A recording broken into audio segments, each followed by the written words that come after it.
افتخار دادن و در برنامه شرکت کردن. کجا بود؟ ایشون خانمتون هستن؟ خانمتون هستن. بفرمایید. برنامه در سطح دنیا بی‌نظیر. خودتون معرفی کنین لطفا خانم.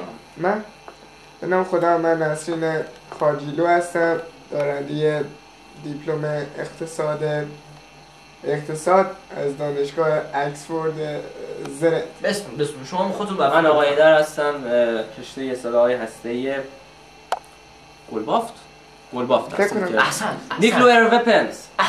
احسنت. ما اصلا به این جوانان افتخار میکنیم در سطح این وظیفتون میهنون. و حالا برنامه رو آغاز میکنیم.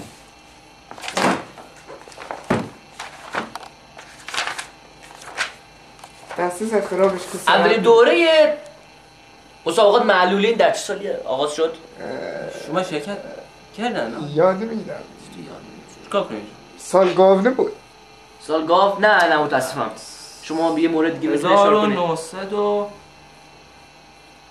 1982 بعد از میلاد قبل از میلاد.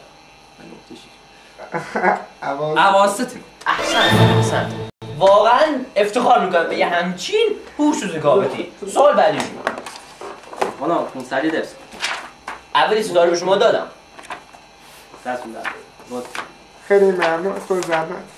دستن در کاراتون تشکر بکنید خورمون. سریعترین آسانسور چند کیلومتر در ساعت حرکت میکنه؟ تو خونه ما داریم؟ وامی است دیگه.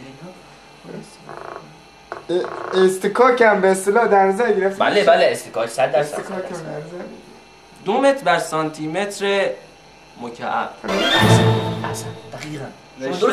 رشته. بله دقیقاً شما درست اشاره کردید. حالا سوال بعدی شما.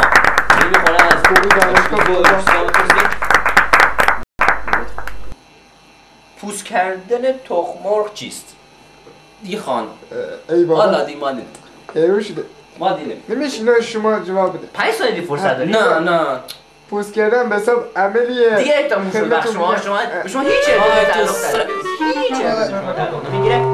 بعد با 2 ستاره شما محلی بعد راه پیدا میکنید. شما خوشبختید و این شما به عنوان یادگاری همین می‌خواستید. خدا رو شما رو